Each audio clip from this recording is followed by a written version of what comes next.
As President Trump presses forward with those legal challenges and false claims that he won the election, Georgia has been the center of national attention with its statewide recount. The deadline for finishing the recount is midnight tonight, and President-elect Biden's advantage and apparent win of the state is holding. Miles O'Brien reports on the largest hand recount in U.S. history. Biden. Barely more exciting than watching paint dry. Trump.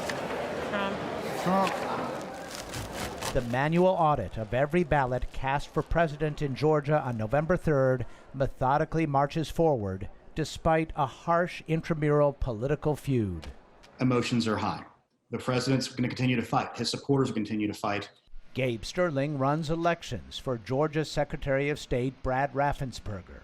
Both are dyed-in crimson wool Republicans, fending off an elephant's helping of wrath from President Trump and several other party comrades, all of them questioning the integrity of the contest that made Joe Biden a whisker-thin winner here.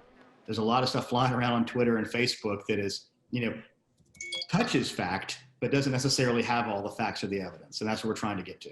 It's an arduous path that began with a pre-election plan to conduct a scientifically random check of the state's new $106 million voting system.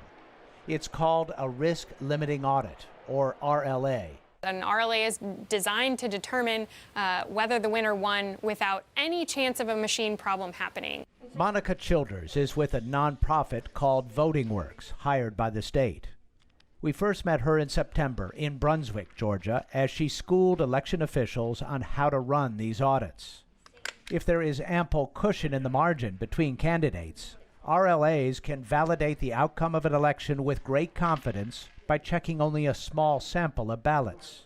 But no such luck in this race, separated by less than a third of a percentage point. When you do a risk-limiting audit on a race with a very small margin, your sample size is going to expand because the margin is what determines how many ballots you have to look at. So our margin in the presidential race was very, very small, and that's why we're looking at all the ballots. Nearly 5 million of them. It is the largest hand count of ballots in U.S. history, and it appears to be going pretty smoothly. The Atlanta-based Carter Center deployed a veteran team of observers who earned their spurs watching sketchy elections run by despots all over the world. It is their first domestic assignment, a sad sign of the times. Paige Alexander is the CEO. I believe that we're in a place where each side has riled up the other, and we're not going to get over it easily without people listening to each other. And so as long as you can shed a light on it and you can show people how the process works and people are willing to listen, then there's hope. But listening may be a lost art in this age of partisan hyperpolarity. First, the state's senators, both Republicans, demanded Raffensperger resign, citing unspecified failures. Then, outgoing Republican Congressman Doug Collins accused Raffensperger of caving in to Democratic pressure. And President Trump called him a so-called Republican, and then made baseless claims the state didn't properly verify signatures on mail-in ballots. That issue prompted Republican Senator Lindsey Graham of South Carolina to call the secretary. On CNN, he was asked exactly what Graham said. Well, he asked if the ballots could be matched back to the voters. And then I got the sense it implied that then you could throw those out. Senator Graham denies he asked that votes be tossed. Meanwhile, election workers counting ballots found some fuel for the fire. In 3 red counties, they found about 5,500 ballots that had not been scanned or uploaded.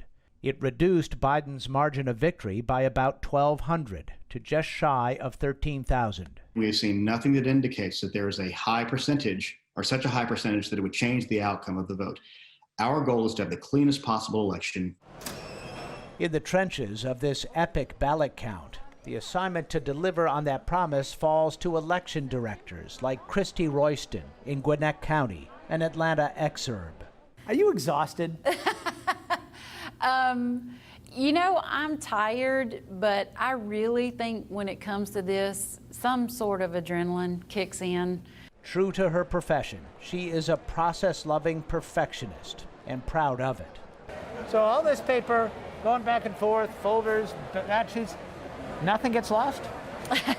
We have really good tracking systems. It's check and recheck and then document it so that we can go back and see where we are. She doesn't mind the scrutiny, but is growing weary of the accusations. Is it rigged?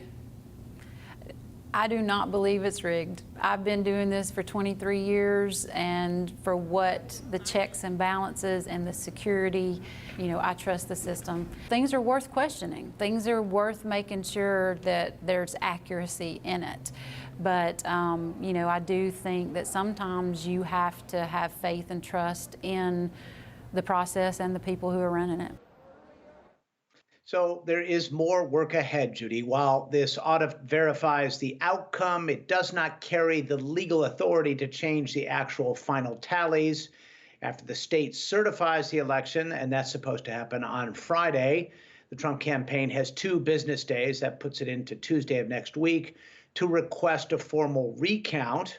And that would be a rescan of the ballots, and that would put those election workers at work going into the Thanksgiving holiday because the margin here is so close, Judy. Just fascinating, Miles, taking us inside that process.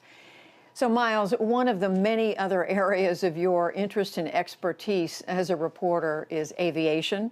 So I have some questions about that. Today, we know the FAA has cleared the Boeing 737 MAX to fly again.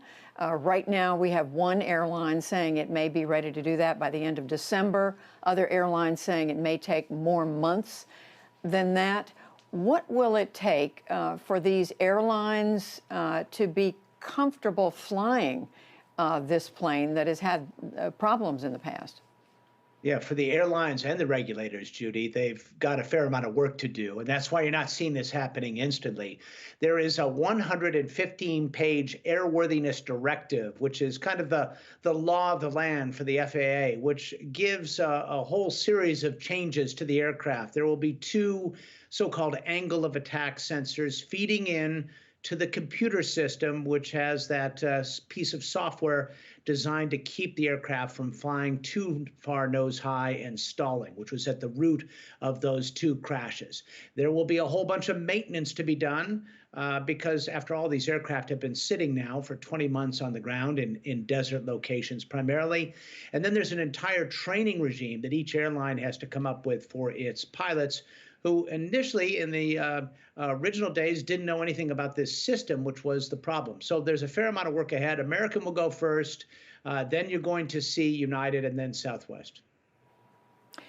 And meantime, Miles, we are hearing from some family members of those who perished in those crashes say they are concerned that this maybe is moving too fast. They're raising questions about whether the culture that allowed this to happen may not have changed enough.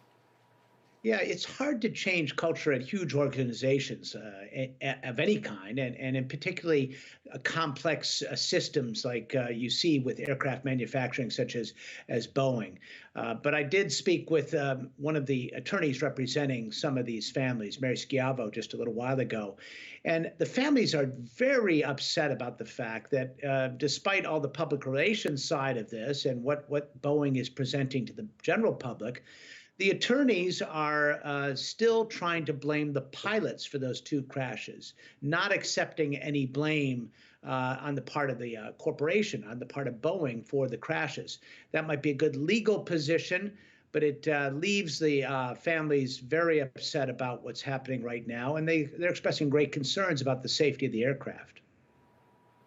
And finally, Miles, FAA today saying anything about not grounding the 737 MAX after the first fatal accident?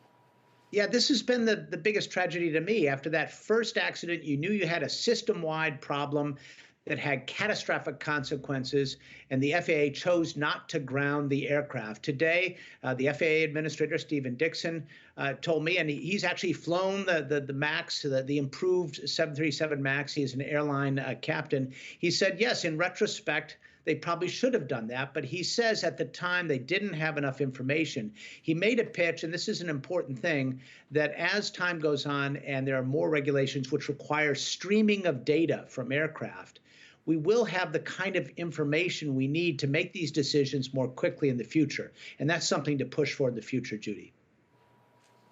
All right, Miles O'Brien on 2 major stories today. Thank you, Miles. Welcome, Judy.